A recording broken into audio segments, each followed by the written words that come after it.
What's up, guys? I'm Cozy Frank P. Welcome back to episode. That's kind of cringy. What's up, guys? I'm Random Frank P. Back with episode 169 of Room Tour Project, the series where we show off some of the best gaming setups to give you some ideas and inspirations for your own setup. Nice. If you see anything you like, I'll have it all listed for you in the description down below so you can check it out. Let's start it off, episode 169. Alright, first up is our man's Jason. And this setup is entirely housed in a closet.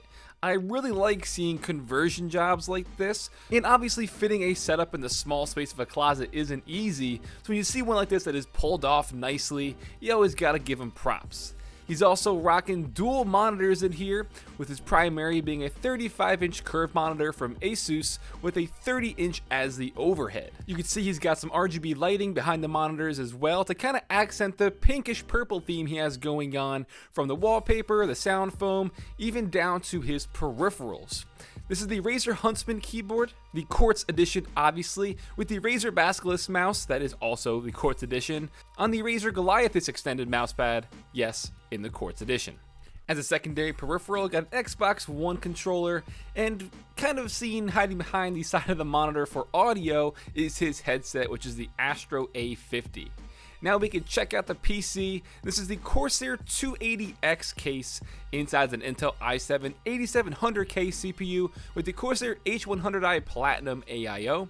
We have 32 gigs of RAM here, but 16 of them are the Trident Z RGB RAM, and the other 16 is the Patriot Viper RAM, both on a Gigabyte Z390 Gaming M motherboard with an RTX 2070 Founders Edition graphics card and some white braided cables that kind of tie the whole theme together.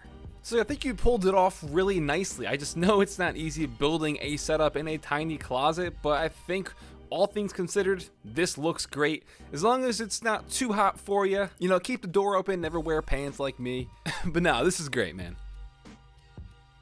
Now we got Chris, aka I Dropped My Pocket, with the TIE Fighter setup. I always call him that because he got the horizontal one with the vertical on each side, kind of like a TIE Fighter.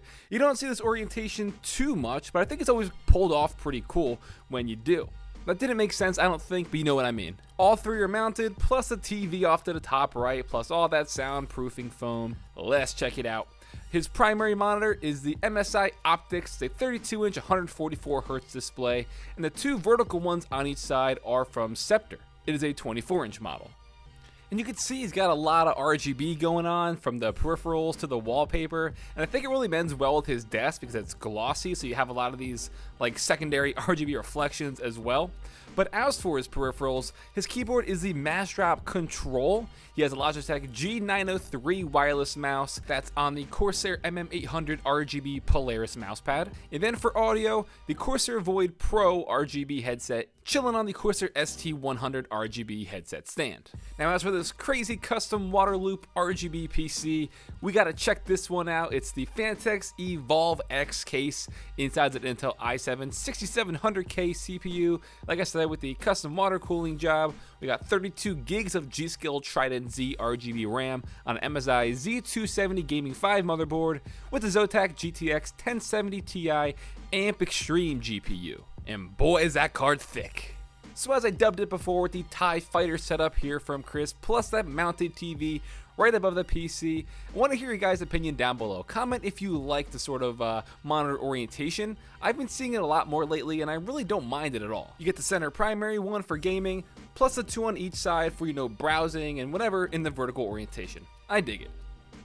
Next up from Uichibancreation is a really awesome kind of like Starship setup. It's a dual setup here, but this is like some next level futuristic stuff, and even has a little video that I'll include at the end where a lot of this is voice automated, but I was just really digging the way he has this all laid out. It's like you're actually stepping into a spaceship. So like I said, with the dual setups, they're both pretty much identical. Only main difference here is the PC, but for his side, he has a Asus 24-inch 144Hz monitor. His keyboard is Logitech G19 with an Elgato Stream Deck. He has the Mad Catz Tournament Edition mouse with the Mad Catz FREQ5 headset. And then across the room, this little lounge area, he actually has his first PC ever, which is the Commodore 64. This is the generator core, and he has it painted white and really just done up, and it looks kind of like, I don't know, like the mainframe. And then he also has this soda stream going on, which it's all just contributing to this kind of spaceship look. I think this is insanely cool. Now over to his PC, for his specs at least, the Intel i7 4790K CPU, Gigabyte Z97X Gaming 5 motherboard, and the Gigabyte GTX 1080 Ti graphics card. All the info I have on that for now, but I wasn't really worried about specs and all the other gear because I just wanted you guys to experience this and appreciate it, and I'll show you that video now of some of his voice automated stuff. Ok Google, décollage.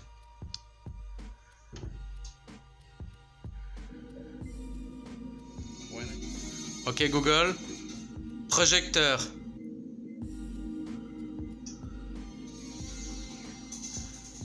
So just really great stuff. He actually submitted like a 6-minute video to me where his PCs are also automated. He can have it turned on. The whole like sound effects are going. Lights on and off for the setup. Lights on and off for the projector. The amount of dedication and detail into having everything like all white to give it this like sterile futuristic look. I absolutely love setups like this. This is incredible.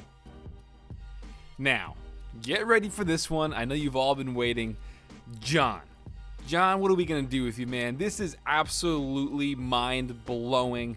I know you're going to talk about it, so I'm just going to say it right now. There are 90 Nanoleaf Aurora panels in this setup, with 62 of them being the regular Aurora Light panels and 18 of them being the Nanoleaf Canvas panels, which is just contributing to the crazy RGB colorfulness going on here. Not even to mention the 3 monitors, plus that massive overhead and all the RGB light strips behind those displays. So let's just take a deeper look now before you burst at the seams. We're just going to pretend I didn't say that. His primary monitor in the middle is the Acer Predator 27-inch 4K display with 2 27-inch LG 4K monitors on each side. My dog's going crazy. And the overhead TV is from Samsung. It is 55-inch 4K QLED. Now into his peripherals, we have the Corsair Gaming K70 Mark II keyboard in the special edition white finish with the Corsair Scimitar Pro mouse on the Razer Goliathus extended mousepad, and for audio he has the Corsair Void Pro with the Corsair ST100 RGB stand. And even without those 90 Nanoleaf Aurora panels on, the room still has this crazy colorful glow to it. Just, you know, that's the nature of a badass gaming setup. And I like how here with the Spider-Man theme he's got going on, different wallpapers and the blue and red color, it all fits. Now we're going to check out his, as you would expect, bizarre, crazy PC. This is the Cooler Master HP 500P mesh case inside the Intel i7 7700K CPU with the NZXT Kraken X62 AIO, 32 gigs of G.Skill Trident Z RGB RAM on the Asus Maximus 9 Hero motherboard with the Star Wars Jedi Order Titan XP graphics card, which is insane as it is, and of course NZXT Hue Plus lighting. Oh my god. So I feel like now I should just burn my setup to the ground. I'm a failure because this is insanely crazy. Regardless of how you feel about RGB and, you know, the Nanoleaf panels, leave all that aside. You cannot doubt that when you sit down at this thing, you gotta feel like this gaming god. Like, how could you not sit down and have a big smile ear to ear? This is crazy. Should we even move on? Yes, we always have 5. And Don, I'm super sorry that your setup has to follow up that from John. Obviously this one here, a lot more simple and scaled back with the single monitor. And we still got some Nanoleaf panels going on, but hey, I'm still going to show it off anyways because this is more of a chill setup. He's got plants. John didn't have plants. All right, let's check this out. No, all kidding aside though, like regardless of following up that crazy setup, this one is still really cool. His monitor is a 25-inch Samsung 144Hz 1 millisecond response time gaming panel, and down to his peripherals, we have the Logitech G703 White Edition mouse with the Corsair K70 Lux keyboard. Got the Corsair BBT white keycaps on it to match everything, because obviously there's a lot of black and white going on, with the Corsair MM300 mousepad, and those speakers there are the Kanto YU2. Then also for audio, underneath the desk is the HyperX Cloud 2 headset. Big fan of those. Checking out the PC, we have the Fantex Eclipse P400 case in white, which I think always looks really nice. And inside we have an AMD Ryzen 1700X CPU with the Corsair Hydro H100i AIO, 16 gigs of Corsair Vengeance RAM on the Asus Prime X370 Pro motherboard, and an MSI GTX 1070 Ti Platinum graphics card. So keeping that theme throughout. And Don, I know if you're watching, you're saying to yourself, man, why'd you have to do me like that? But I'm serious, this is a really nice setup. It's good in terms of symmetry, because you have a nice color theme that's very consistent. The nanoleaf panels and that kind of, X pattern, it extends everything. It makes it more like vertical, it draws your eye, and I'm digging the mounted plants. It's all together a really nice and clean setup. In this episode, Room Tour Project sponsored by John. Just kidding. Corsair and the Harpoon Wireless RGB mouse, utilizing their new Slipstream technology, making these gaming mice the fastest and most reliable wireless option on the market. With an ergonomic shape, great battery life, and RGB lighting, you can pick this up for just $50, making this extremely budget friendly. If you want to check it out, I'll put a link for you in the description down below. Alright guys, that'll wrap it up for episode 169 of Room Tour Project. Hope you all enjoyed. Don't forget, check the links in the description down below for all the gear and hardware you saw, plus some very simple instructions on how to submit your setup if you want to be possibly considered being a future episode of Room Tour Project. If you think your setup is better than the ones you showed off today, feel free to submit. If you like this episode, give it a big thumbs up to show your support. Feel free to follow me on Twitter at randomfrankp. And lastly, if you haven't already, hit that subscribe button. Hope you all enjoyed. Have a good day.